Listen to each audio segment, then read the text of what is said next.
El presidente Milei nuevamente en un discurso en Davos durísimo contra la Agenda 2030, la diversidad de género, etc. Es algo que, bueno, acá en Argentina como tenemos a los progres y obviamente van a saltarle a la yugular al presidente, ni siquiera leyéndose o escuchando el propio discurso entero, sino prácticamente sacando fuera de contexto, aunque sí, yo lo admito, fue un discurso fuerte, el que yo lo banco también, pero no se queden con una partecita en la que dice solamente los que quieren escuchar ustedes, escúchenlo completo, porque si no quedamos en la nada. La UCR, el PRO, la coalición cívica, todo el círculo político, ¡pum!, a la yugular contra la libertad avanza por el discurso del presidente. Y es que yo lo admiro, hay que tener pelotas para ir a decirle en la cara, en la carita a los progres 2030, agenda woke, decirle, che, flaco, miren, ustedes no le van a implementar un sorongo en Argentina a nadie de esas ideas de mierda. No me molesta si sos homosexual, si te autopercibís como quieras, pero no le quieras venir a poner tus ideologías a la gente porque sí. Y es algo que creo en lo que tendríamos que estar todos de acuerdo. Uno por autopercibirse como quiera no puede tener más privilegios que una persona normal. A ver, si te autopercibís como un camión, como una mujer, como un hombre, como un animal, flaco, está más que bien, yo te respeto, tu ideología, tu pensamiento. Pero una cosa diferente es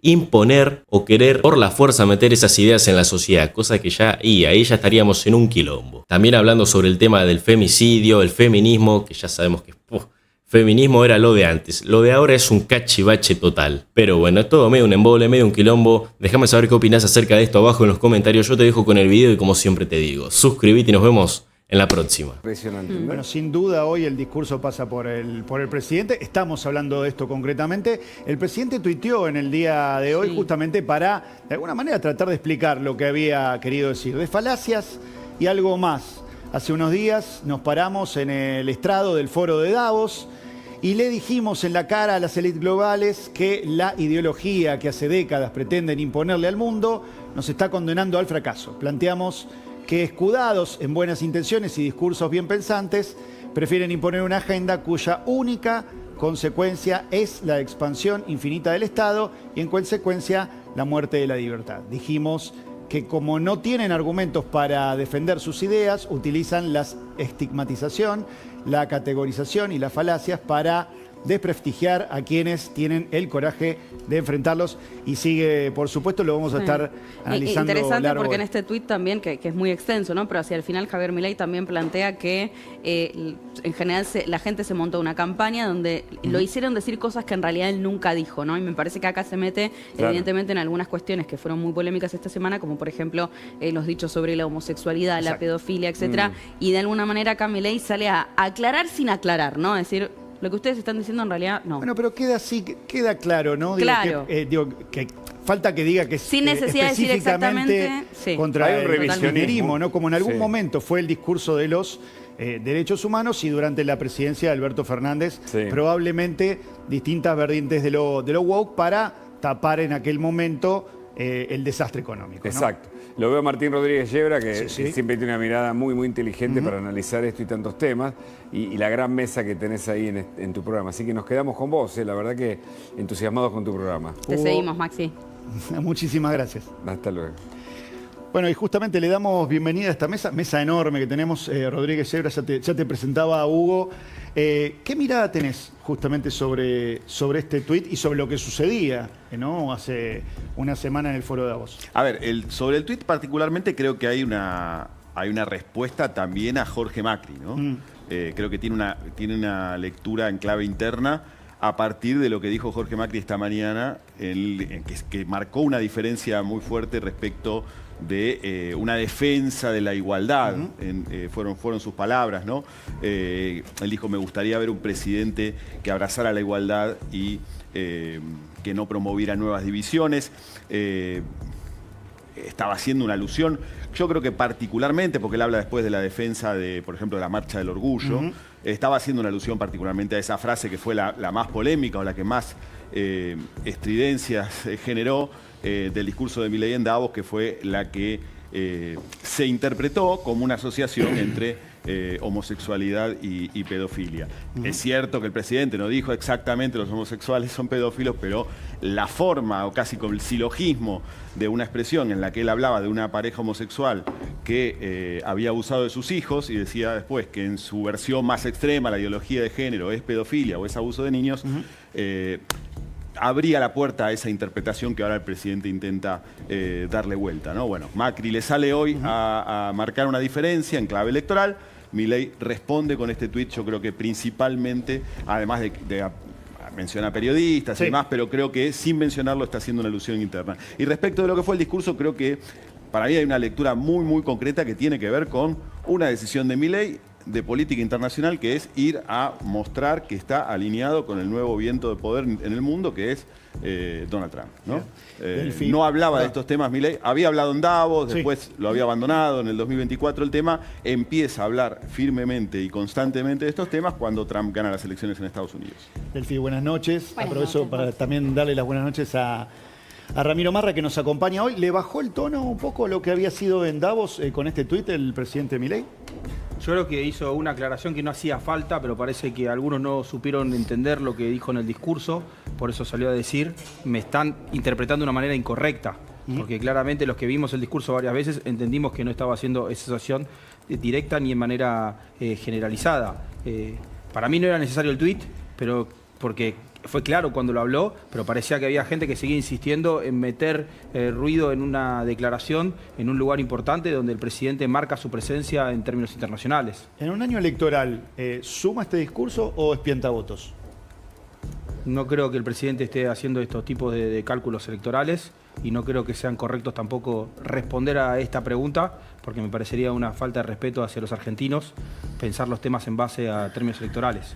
Capaz eso le toca a ustedes, que tienen que analizar. Desde mi lugar me parece que no puedo estar en esa discusión porque me parece totalmente de un nivel muy bajo. Está con nosotros el diputado de la UCR, Fabio Quetlas. Buenas noches, ¿cómo estás? ¿Qué mirada tenés sobre esto que dejaba el presidente? Bueno, esto es un punto más que jalona una estrategia que el presidente tiene, que es alterar el escenario político de manera con esta estrategia disruptiva, construyendo adversarios políticos, estableciendo una narrativa anticonvivencial en un punto, porque pone en cuestión, sobre todo con los implícitos, pone en cuestión cuestiones que a muchos colectivos les constituye una amenaza. Y creo que hay dos elementos que son siempre soslayados. Se para en un lugar de construcción de moral de Estado. Habría una idea de lo bueno, de lo correcto, que Milei insinúa permanentemente, y todas las alternativas de organización familiar distinta, de relaciones, de elecciones distintas, serían las incorrectas, dichas desde un lugar de poder, lo que es peligroso, atenta contra el pluralismo, en mi forma de ver. Y en el tuit de hoy, de manera muy sagaz, alineándose con Trump, etcétera, etcétera, habla contra las élites. O sea, la paradoja es que las personas que dominan los aparatos organizacionales más importantes del mundo, como la empresa más importante del mundo o como el Estado más importante del mundo, hablan contra las élites. Y si ellos no fueran las élites, ¿quiénes serían las élites? Digamos, ¿no? Es una gran pregunta. Lo que me parece es que ellos están fastidiados por la cultura de la modernidad, digamos. Tienen una reacción como la reacción inquisitorial, donde toda la cultura de la modernidad les molesta, les fastidia, y consideran que tienen un corpus de ideas que son... Esa cultura no va de vereda a vereda, no vemos cambios cada vez más rápidos de una cultura a una contracultura. Lo que ha pasado en el mundo, y probablemente es el lugar de legitimidad de donde se construye esto, es que efectivamente, como pasó con el movimiento woke o con otras cosas, ha habido expresiones que pretendidamente reivindicativas de situaciones de injusticia, etcétera, que cayeron en desbordes, exageraciones, injusticias, acusaciones falsas, etcétera. Pero eso no se lo trata con un corpus de idea reaccionario como esto, eso se lo trata construyendo una atmósfera distinta, convivencial, dialogal, tratando de trabajar en favor de la verdad, aceptando las diferencias como una fuente de riqueza, aceptando la democracia como una forma de deliberación continuada en la que no todo el mundo que no opina como uno sea un enemigo, una rata, entiendo, etcétera.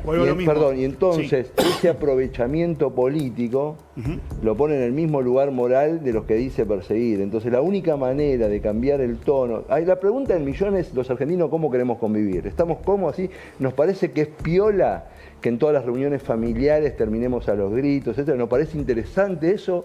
¿O nos parece que personas que pensamos distinto podemos ser colaborativos en un montón de aspectos, que personas que nos hemos equivocado en el pasado podemos rectificar, que personas que tienen gustos diferentes a los nuestros pueden ser una riqueza para nuestra vida?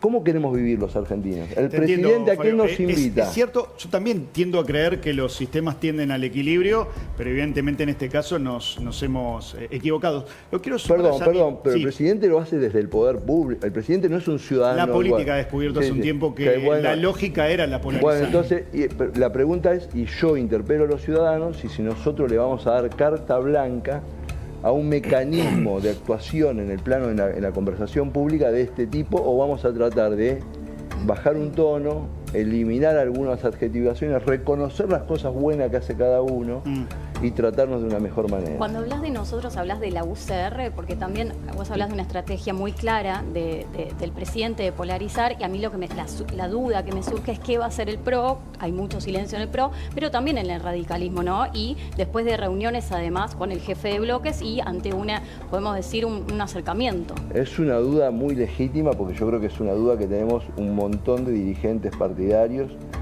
y seguramente es una duda que atraviesa toda la conversación partidaria en este momento, dado que hay gobernadores que están muy cerca del gobierno, bloques que están más lejos del gobierno, un presidente del partido a nivel nacional que tiene diferencias muy profundas. Nosotros tenemos somos parte de una cultura política donde esas diferencias no me hacen ver como enemigo al que no piensa como yo. Vamos a tener instancias partidarias donde vamos a decidir eso y lo discutiremos, y será una discusión que creo que, aparte de agregarnos a nosotros, le va a agregar a la democracia argentina. Ojalá. Te sumo, Yamil. Quería tu mirada aquí también, y sobre lo que decía Fabio. ¿Es posible, digo, una pasada en limpio hacia el centro, o lo que vamos a ver es cada vez más polarización? No, es que lo que hoy se denomina centro en realidad está corrido a la izquierda. Lo que el Milei está planteando justamente es que, a raíz de esta suerte de imposición de una corrección política que tiene un sesgo hacia la izquierda, lo que ha pasado es que se ha minado las bases de la democracia occidental o de la democracia liberal con un montón de componentes embanderados en buenas intenciones, digo, feminismo, ambientalismo, ideología de género, equidad, etcétera, etcétera, etcétera, que lo que han logrado es que las propias bases de las democracias occidentales se fueran socavando. Y a partir de ahí Milei lo que dice es, ojo, porque a este ritmo nos van a terminar pasando por encima los regímenes autoritarios o antisistémicos desde una perspectiva occidental. Entonces, entiendo la incomodidad de Fabio quizás en que el tono podría ser un poquito más amable, un poquito más simpático, pero ¿cuál es la alternativa al modelo que estamos hoy poniendo arriba de la mesa? Irán, Rusia, China, digo, todo lo que está amenazando Occidente. Y lamentablemente el exceso del mal llamado multiculturalismo, el permitir estas desbordes o incongruencias que llamaba Fabio, que en realidad han sido ridiculeces, como permitir que personas que eligen cambiar su género en un documento compitan en deportes de alto rendimiento con personas que tienen un sexo de origen distinto, y todo ese tipo de distorsiones han generado una serie de tensiones en las democracias occidentales que han sido aprovechados por los antisistemas. Y es lo que Milei hoy vuelve a poner arriba de la mesa y dice, muchachos, boludeces no, ordenemos la discusión, logremos primero estabilidad económica, logremos estabilidad sistémica y después discutamos todo lo demás. Y él dice algo para mí fundamental, y le doy la palabra a Fabio o quien quiera, que la gran diferencia entre el liberalismo y el modelo estatista es que el liberalismo plantea la igualdad ante la ley, no discrimina, pone un Estado neutro ante el ciudadano, mientras que otros, en un Estado que busca lograr la igualdad mediante la ley, termina generando privilegios, distorsiones y un Estado cada vez más grande. Entre esos regímenes que vos considerás que promueven la libertad está el de Orbán en Hungría, por ejemplo, que es uno de los que el presidente puso sobre la mesa como para uno de los... no es uno de los ejemplos a seguir. Bueno, sin embargo, porque el presidente lo puso. Sin embargo, me parece muy importante destacar que es uno de los pocos casos que ha logrado, gracias a su política migratoria férrea, no terminar desbordado por extremismo islámico que está destruyendo a Inglaterra u otros También tiene una países. ley que se llama ley de propaganda, que te pueden poner preso, es un delito lo que se considera la promoción de la homosexualidad. O sea, en eso no estoy de acuerdo, yo soy liberal, no conservador. Por eso digo que también hay muchos matices, ¿no? Y Bukele, que es el otro ejemplo, que tiene un régimen de excepción en el que te pueden meter preso sin darte ninguna explicación durante En ese caso partió de un Estado fallido donde vos tenías prácticamente la sociedad tomada por las mafias. Entonces, tratar de equiparar a Argentina con El Salvador o con algún otro Estado fallido. Yo no lo equiparo, lo equiparó el presidente cuando puso sus casos. Lo que sí él ponía es que hay un grupo de países que está viendo este problema que tenemos a nivel global y a pesar de que no somos todos iguales y que tenemos diferencias sustantivas en varios temas, todos entendemos que hay que sostener los valores occidentales, en donde uno de los temas importantes es la democracia liberal, ¿no? En tal sentido, el presidente logra también polarizar con lo que está enfrente, ¿no? Digo, entiendo que vos hiciste una denuncia contra los influencers que habían viajado a Venezuela, ¿no? Correcto. Es una manera también, digo, de la misma manera que lo que traía Yebra, termina emparentado quizás con Bukele y Orbán, pero logra polarizar con un régimen como el venezolano que también ha sido fallido. ¿De qué se trata la denuncia? Bueno, por un lado habíamos denunciado a este influencer denominado Michelo por ser un propagandista del régimen, que aparte ya empezó a tomar un rol activo en meter gente presa por cuestionar al gobierno de Maduro, pero hay un grupo de personas, unas 16, que han viajado a Venezuela financiadas por el régimen para hacer propaganda ante esta supuesta asunción de Maduro. Recordemos que Maduro perdió las elecciones y a pesar de eso decidió no entregar el poder y financió a un grupo... ¿Quiénes son estos que vemos ahí en la foto? Entiendo que al mini Néstor lo he visto. Al mini Néstor, sí, son todos influencers menores que no merecen, si se quiere, individualizarlos para no subirles el precio. Pero lo importante, y esto es por qué me parece que vale la pena explicar el origen de la denuncia. Venezuela es un Estado con condena internacional por su asociación con el narcotráfico. Y el costo de estas personas viajando allá lo hemos estimado en casi $80.000. Entonces, lo que vos tenés ahí es claramente una situación de lavado de activos donde el Estado venezolano ha financiado a personas para ser propagandistas de un régimen que además de ilegítimo tiene asociación con el narcotráfico. Ramiro, estos discursos, insisto, en términos políticos, hay un año electoral, terminan arrimando a otras fuerzas, terminan expulsando gente, incluso votantes, ¿no? Digo, y al propio votante, ¿esto cómo le repercute? Yo creo que... ¿Lo aplaude? Vuelvo a insistir, creo que estos discursos lo que demuestran es un presidente que habla con transparencia y dice lo que piensa, porque lo dice de la misma manera de cuando no era presidente, cuando no era político, decía las mismas cosas. Esa perversidad de administrar los discursos en base a cuestiones electorales son costumbres de los partidos de izquierda y del kirchnerismo, que durante los últimos meses no dijeron nada de lo que está pasando en Venezuela y ahora parece que todos volvieron a tener cuentas de Twitter para malinterpretar al presidente y llevar al presidente a un lugar donde no está. Y en términos económicos, digo, teniendo en cuenta que se presentaba al frente del Foro de Davos, el discurso de Donald Trump en ese sentido fue mucho más bilardista, si querés. No, por supuesto que el lugar es muy importante y la postura del presidente siendo un referente en estos temas porque las cuestiones culturales y sociales también afectan al mundo económico. O sea, estamos hablando de que una de las personas que sufrió las políticas woke es el hombre más innovador y más emprendedor de las últimas 2 décadas, que es Elon Musk, que lo sufrió con su hijo y que él se puso esta bandera. O sea, la realidad que todo ese sufrimiento que él llevó y lo lleva a involucrarse en la política cuando no tiene ninguna necesidad económica de hacerlo, sino una cuestión de lo que él cree que es correcto. Lo mismo que hizo el presidente Javier Milei, decir lo que es correcto, lo que él considera que es correcto. Y es parte del debate que se está dando. Después, si quieren, volvemos a discutir de vuelta, que lo venimos discutiendo hace años, las formas del presidente, que me parece que no es lo importante. Lo importante acá es el fondo del discurso, que pone una postura y que lo que está diciendo es: acá el Estado no tiene nada que hacer. Ahora, más allá digamos, de las formas, una cuestión de fondo y algo bastante concreto es que pidió la eliminación de la carátula de femicidio, ¿no? Esto es algo bastante concreto y me parece que no es libre de interpretaciones. ¿Cuál es tu opinión? No sé si es oficial eso, creo que fueron trascendidos de... No, el ministro de Justicia sí lo... Ya lo hizo oficial. Bueno, habría que ver el proyecto y desde dónde se parte, pero por supuesto que lo que decía el abogado Yamil Santoro, diputado también, que fue muy claro, la igualdad. O sea, todos los delitos tienen un nivel de igualdad, no podemos empezar a hacer diferencias en cuanto a la edad, el estatus económico-social de una persona y tampoco el género. Un delito es un delito. Claro, pero la carátula de femicidio... Para mí habría que agravar, capaz, los homicidios de todas las personas, no solamente los femicidios. Capaz ahí está el error. Ok, pero parte de una desigualdad. Aparte de una desigualdad, o sea, asesino es asesino, no me importa quién asesines. Más allá de O sea, que yo haya con el asesino, Perdón, no tengo ningún tipo de Javier, Hay un montón de agravantes. Javier es muy claro Claro. en el discurso y dice, lo que en definitiva se plantea con esto del femicidio es que la vida de la mujer vale más que la vida del hombre.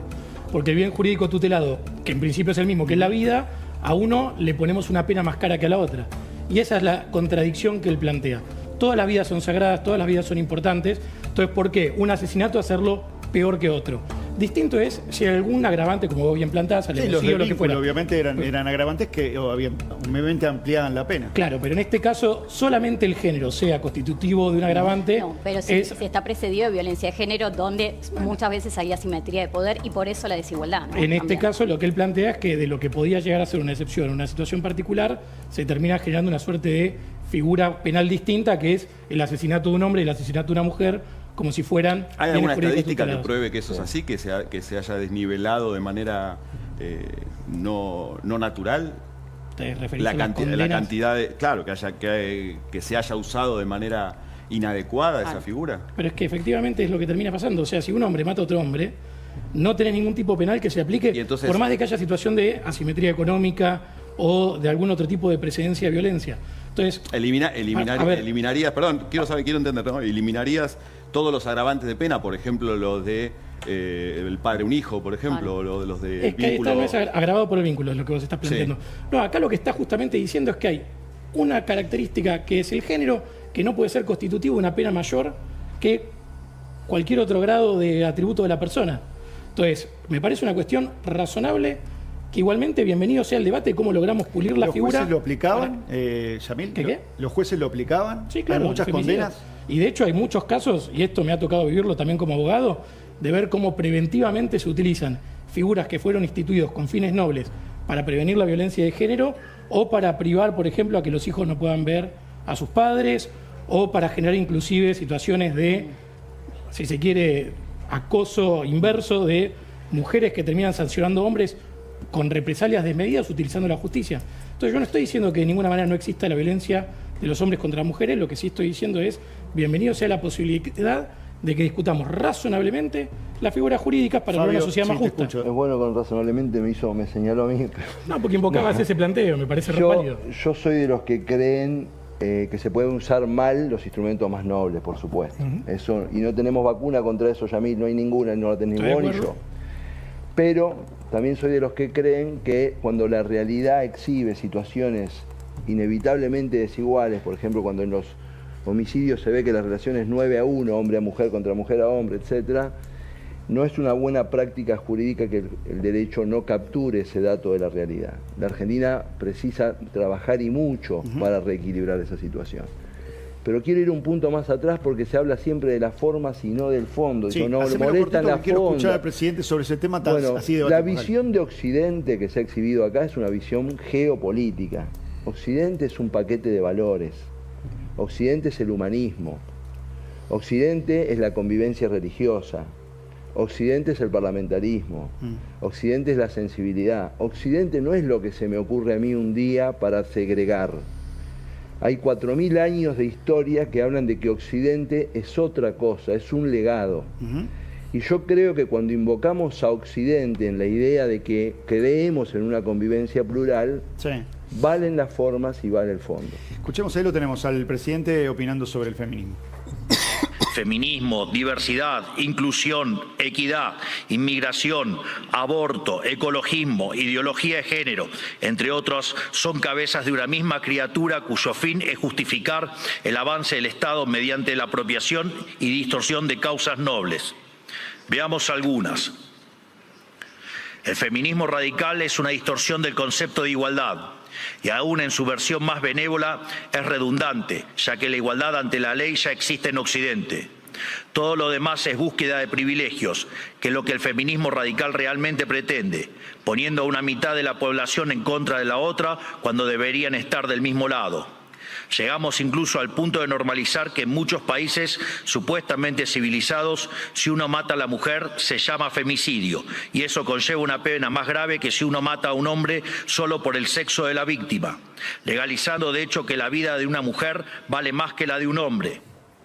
Ramiro, ¿se usó el feminismo como elemento persecutorio? Mira, se usó como elemento persecutorio y se usó lamentablemente como algo más triste, como elemento electoral. Por eso vos me hacías la pregunta anteriormente. Digamos, si esto tiene algún artilugio electoral. Se ha utilizado debates a veces que son de causas nobles, simplemente para que un espacio político se pueda reposicionar, porque la economía no le cerraban los números. Ahora, como tenemos una economía mucho más estable, mucho más direccionada y con un rumbo correcto, ¿qué es lo que pasa? Vuelve este debate, pero de una manera sana. Bueno, un debate que tiene que tener causas nobles, ¿no? Qué bueno que por lo menos reconozcan que la causa por la convivencia pacífica es una causa noble. Por supuesto, por eso lo dijo el presidente, aclaró lo de la causa noble. En Davos dijo de la causa noble. Ahora esa causa hay que alimentarla, insultando, degradando, animalizando a los opositores. Gracias por la solidaridad, por todos los ataques que he recibido en la calle, que se hicieron públicos, porque la realidad que recibí agresiones físicas, escupitajos, y te agradezco la solidaridad hacia mi persona por hacer esta aclaración que me lo estaba olvidando. Tengo una práctica política de 40 años de cultura pacífica. Gracias. Que la podés recorrer a lo largo de 40 años. Te lo agradezco porque he sufrido golpes físicos y escupitajos en la calle. Totalmente. Y me solidarizo con eso. Después, si queremos discutir las palabras que usa cada uno para referirse en el debate o la discusión política, lo podemos hacer. Yo la verdad que mi límite es la violencia física. Ramiro, la violencia física que yo recibí, perdón. La violencia física que yo he recibido y que ha quedado registrado gracias a que hoy tenemos mecanismos para que queden grabados los hechos que uno sufre en la calle. La agresión física es un límite que no hay que pasar. Por supuesto. Desde ya, seguramente no, y nuestra solidaridad también ante las agresiones.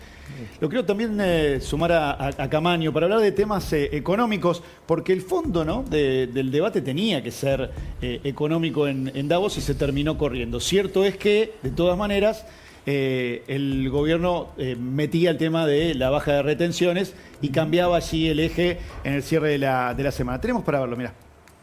En el día de ayer hemos anunciado eliminación de retenciones para las economías regionales y hemos iniciado una reducción de las retenciones para los principales productos del agro. Es por ello que estamos trabajando en una reforma impositiva estructural para reducir en un 90% la cantidad de impuestos nacionales y devolverles a las provincias las autonomías impositivas que nunca debieron haber perdido. Así, apuntamos a lograr un federalismo marcado por la competencia fiscal entre nuestras provincias para ver a quién atrae más inversiones. En esta materia, acá en Suiza nos llevan varios siglos de ventaja. Gabriel, ¿crees que se adelantó el presidente justamente suspendiendo las retenciones, sobre todo en relación al reclamo, ¿no?, de los gobernadores? Digo, ¿se anticiparon a eso también como para anticipar la liquidación en un momento donde se necesita, por supuesto, la divisa, la entrada de divisa? Sí. Sí, creo que con una movida, digamos, es como cuando una piedra le intentás pegar a dos pájaros. Tenían un reclamo político y económico incómodo porque es un sector que políticamente le dio sustento al gobierno, que tiene mucha relación con el interior del país, que políticamente fue muy importante para el gobierno, que económicamente tenía una justificación válida, porque es cierto que el agro está en crisis, viene de 3 años muy malos, este año va a ser malo también climáticamente.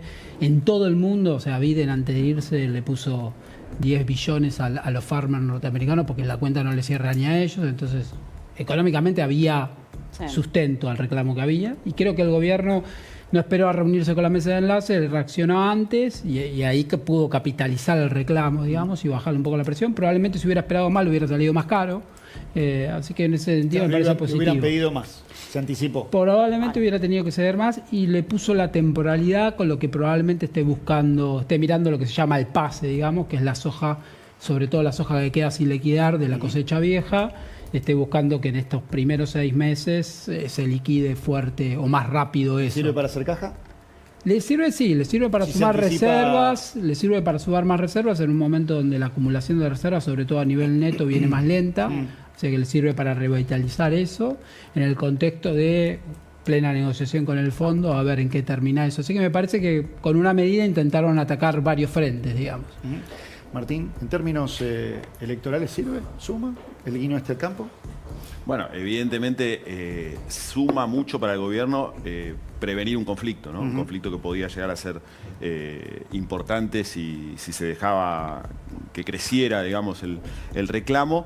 Y por otro lado, le sirve al gobierno garantizarse el ingreso de divisas suficientes como para que haya calma cambiaria, sobre todo en lo que van a ser los albores de la campaña electoral. Entonces me parece que en ese sentido tiene toda la lógica del mundo la medida. ¿El acuerdo con el fondo, se los pregunto a ambos, llegará antes de las elecciones?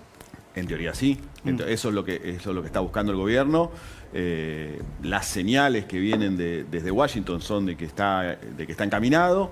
La duda es la fecha justamente, pero creo que va a ser antes de las elecciones, y el monto de los fondos que podría llegar a recibir el gobierno para fortalecer las reservas.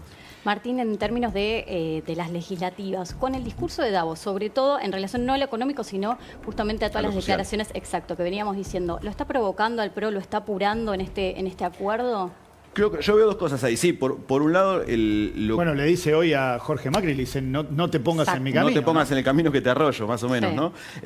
Sí, creo que independientemente de este chispazo de hoy, cuando el presidente se planta tan firmemente con una agenda, vamos a decirlo, conservadora, de derecha, como quiera llamarlo, de alguna forma le está diciendo al PRO, bueno, nosotros somos los que tenemos una mirada nítida de la situación y ustedes son un poco la derecha tibia, ¿no? Como les viene diciendo. Entonces le planta una agenda dura desde la cual decir, bueno, nosotros vamos por acá, ¿se quieren sumar o si no, se quedan a un costado? Me parece que hay una señal en ese sentido. Sí. Me decían hoy desde el PRO, hay una falta, estoy leyendo, falta de voluntad negociadora, rompiendo puentes personales y políticos. Bueno, porque yo no creo que el presidente quiera hacer una alianza, una coalición, sentarse como en algún momento Macri le propuso a una mesa a discutir los temas.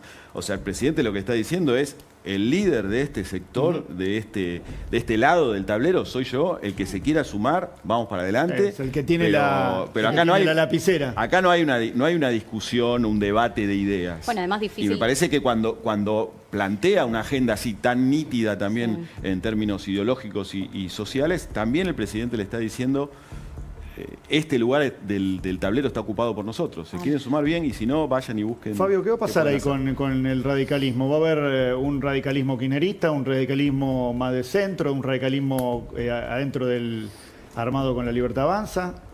No lo sé, yo creo que cada uno de los distritos va a responder a una realidad distinta por la impronta de sus propios dirigentes, por la situación de popularidad que el gobierno tenga ahí, por la situación de responsabilidad de si estar o no estar en el gobierno, etcétera. Lo que no es algo, lo que estoy diciendo no es algo que me guste, ¿no? Me gustaría que el radicalismo tenga una posición más nítida. Me parece que nosotros tenemos, más allá de lo electoral, una cultura política que defender.